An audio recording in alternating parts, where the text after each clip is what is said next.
Selamat pagi Bapak Ibu dosen. Perkenalkan, nama saya Bromo Putra Siswijaksono yang 17A10142 akan menjelaskan tentang ujian tengah semester studi perencanaan arsitektur 7 bangunan desain tematik Christian Center.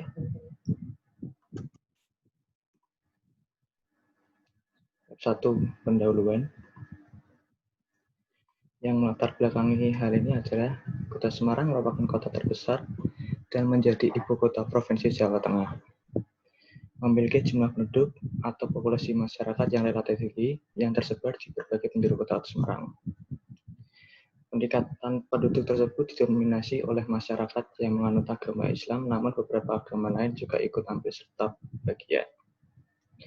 Dari hal tersebut, maka perlu adanya penambahan terhadap bangunan maupun fasilitas keagamaan, sehingga dari penduduk yang ada di Kota Semarang memerlukan prasarana dan fasilitas untuk kegiatan keagamaan bagi umat Kristiani. Pernyataan masalah yang pertama yaitu cara mengatasi masalah-masalah intoleransi terhadap pembangunan tempat peribadatan di Kota Semarang. Kedua, fasilitas penunjang apa saja yang dibutuhkan bagi Christian Center. Yang ketiga, bagaimana cara memanfaatkan lahan yang padat oleh bangunan. Yang keempat, bagaimana cara menyelaraskan fokus pada muka bangunan terhadap bangunan-bangunan lain yang ada di sekitar lokasi tapak. Tujuannya hal ini yaitu pembuatan Christian Center ini terdapat hambatan yang baik dari segi fisik, sosial yang ada di lingkungan masyarakat. Maka dari itu perlu adanya kesepakatan bersama yang terjalin antara pihak owner dengan masyarakat sehingga terjadi adanya keterikatan satu sama lain. Bab 2, gambaran umum. Gambaran umum proyek. Kata Kristen berasal dari bahasa Yunani yaitu Christianos, yang berarti pengikut Kristus. Pada dasarnya, Kristen adalah manusia yang mempunyai Yesus Kristus sebagai juru selamat yang menebus dosa-dosa mereka yang digambarkan pada peristiwa pengorbanan Yesus mati di kayu salib. Gambaran umum fungsi bangunan.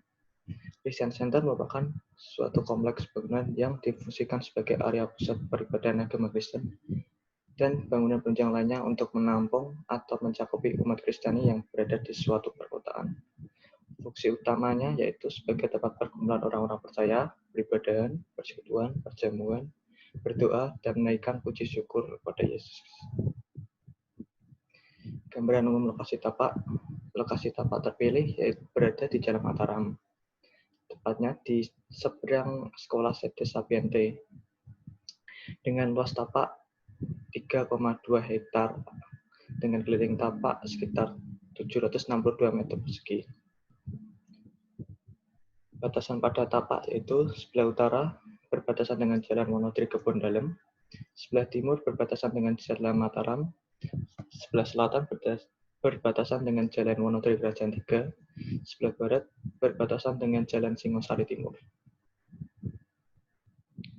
Regulasi pada tapak itu KDP sebesar 60%, sehingga mendapatkan jumlah 19.200 meter persegi. KLP maksimal 3 lantai dengan 1,8 mendapat luasan 57.600 meter persegi. GSP yang ada terbagi atas dua, yaitu jalan kolektor sekunder sebesar 23 meter dan jalan lokal sekunder sebesar 17 meter. RTA yang akan terbangun yaitu sebesar 40%, seluas 12.800 meter persegi.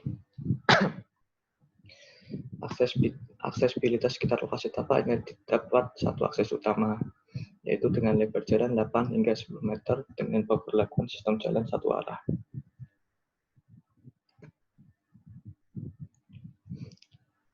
Lingkungan sekitar tapak dipadati oleh permukaan penduduk. Berada di area lahan yang datar, tapak strategis sebab dekat dengan pusat kota Semarang, dan aktivitas sekitar tapak didominasi oleh bangunan publik. Isu yang ada pada sekitar tapak adalah yaitu kurang adanya lahan yang difungsikan sebagai resapan air, kurang adanya vegetasi akibat pendirian bangunan secara tidak teratur, kurangnya pedulian masyarakat pada lokasi sekitar tapak, kondisi iklim tapak pada tapak yang relatif tinggi, jalur pembuangan air hujan yang kurang efektif. Bab 3, analisa aktivitas dan pemrograman ruang. Yang pertama, analisa dan program fungsi bangunan. Terbagi atas 2, yaitu kapasitas dan karakteristik pengguna.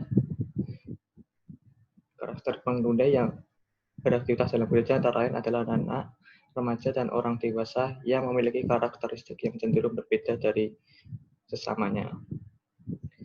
Alur kegiatan dan persyaratan pada fungsi bangunan gereja ini yaitu pastor, jemaat, petugas keamanan, petugas pelayanan, petugas kebersihan, petugas perjamuan, petugas sekolah minggu, panitia perancang, kor musik, pengunjung, pengelola kantin, pengelola gereja, dan anak-anak.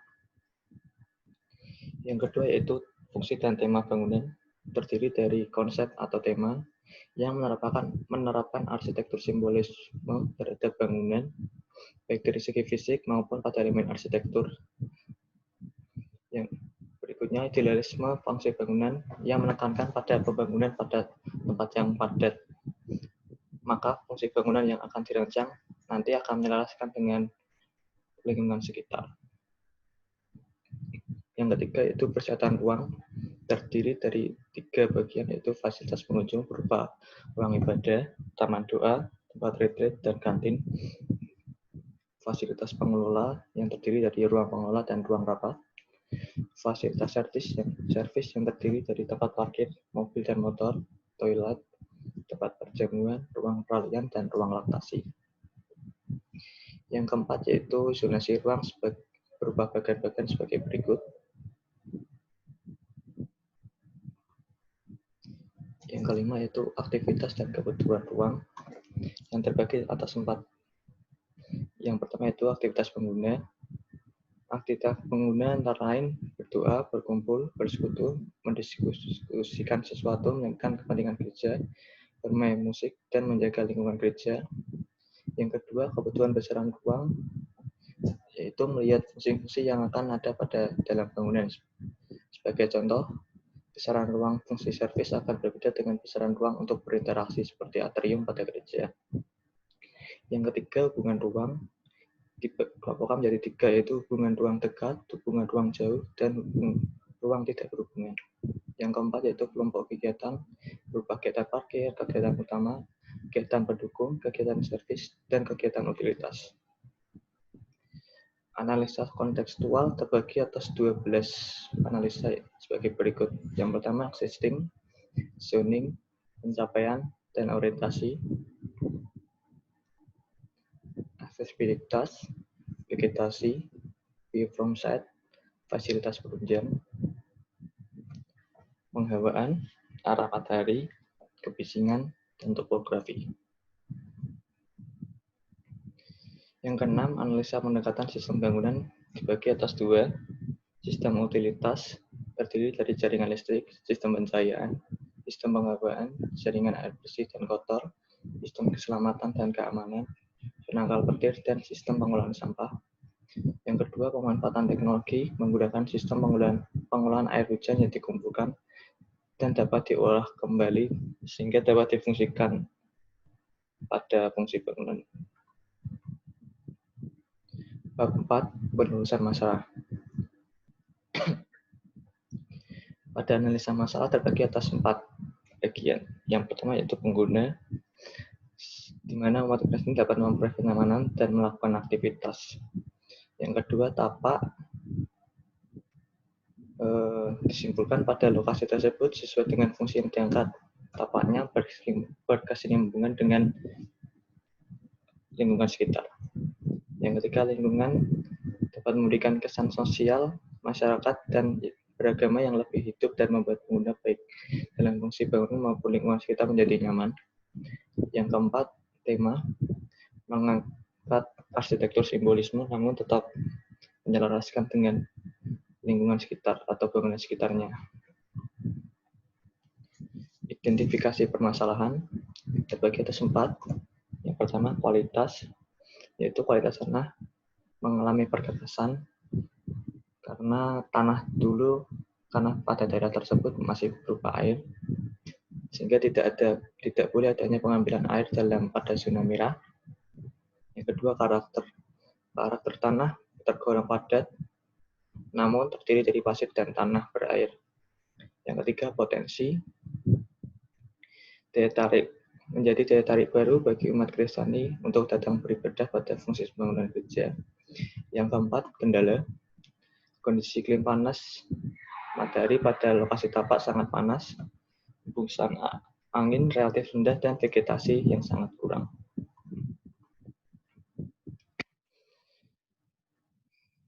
Pernyataan masalah yang terjadi yaitu bagaimana cara menyelesaikan desain pada fungsi bangunan terhadap lingkungan sekitar. Yang kedua, bagaimana penggunaan konstruksi dan struktur bangunan pada lokasi lahan dengan tanah yang landai. Yang ketiga, peran dan adaptasi fungsi bangunan terhadap lingkungan sekitar. Yang keempat, bagaimana upaya menyesuaikan kondisi tapak dengan tema fungsi bangunan yang diangkat. Yang kelima, bagaimana bentuk pola yang tercipta jika didekatkan dengan kondisi pada tapak dan lingkungan sekitarnya. Bab 5, landasan teori.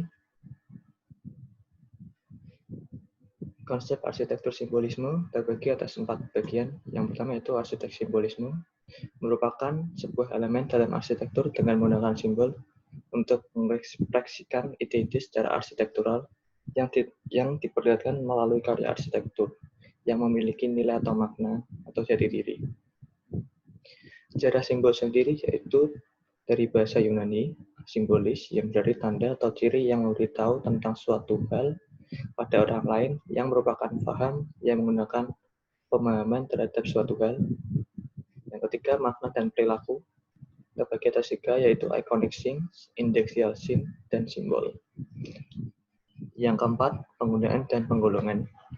Simbol, tanda atau lambang merupakan metode ekspresi yang sangat langsung dan difokuskan untuk mencari perhatian pengguna dengan cara menyampaikan pemahaman pada fungsi bangunan.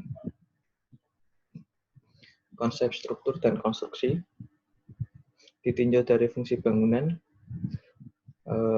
yang membutuhkan luasan yang besar, maka pada fondasi bangunan letaknya paling bawah pada bangunan akan menggunakan fondasi mini-pile atau profile dengan pertimbangan pembebanan bangunan dan letak lokasi tapak pada tanah yang landai. Dan untuk mengantisipasi adanya bencana, maka ada penggunaan konstruksi dengan material yang dapat bertahan dalam keadaan darurat tersebut sebagai upaya untuk melindungi pengguna dari keadaan tersebut. Peran dan adaptasi fungsi bangunan. Mengutip gagasan John Stott, gereja merupakan suatu komunitas yang dimiliki oleh Allah.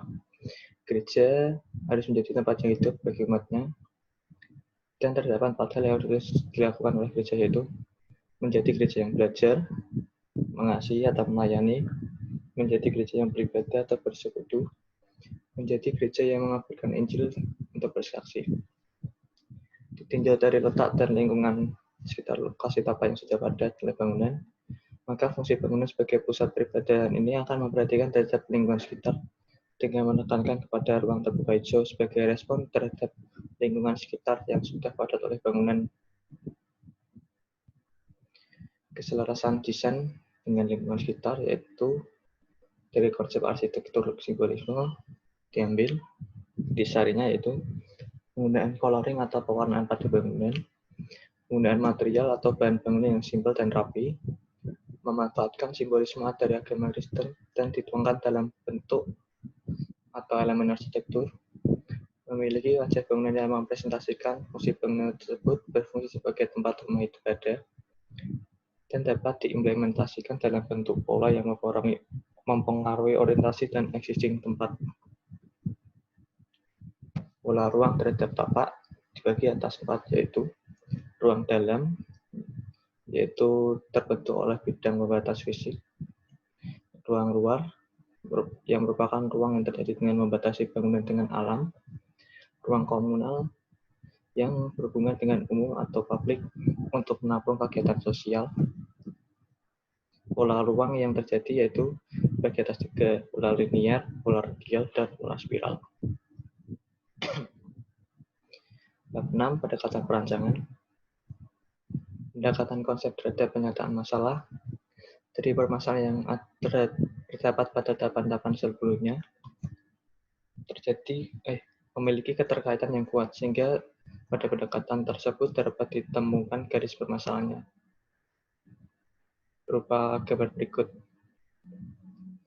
Pada penataan pendekatan perancangan struktur simbolisme dihasilkan data di atas dengan pengolahan permasalahan yang dominan, yaitu dapat dijadikan solusi bagi permasalahan arsitektur pada fungsi bangunan gereja.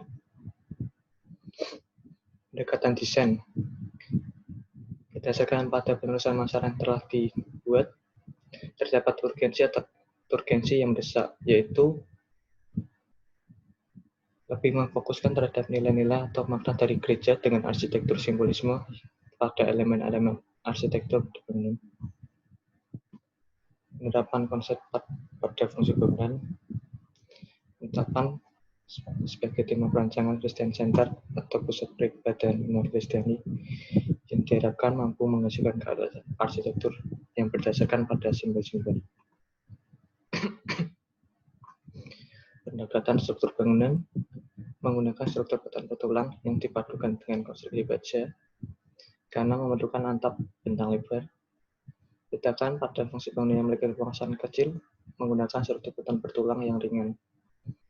Pendekatan lanskap terbagi atas tiga, yaitu vegetasi sebagai fungsi estetis, vegetasi sebagai fungsi teknis, dan vegetasi sebagai fungsi pendukung. Sekian, terima kasih presentasi dari saya.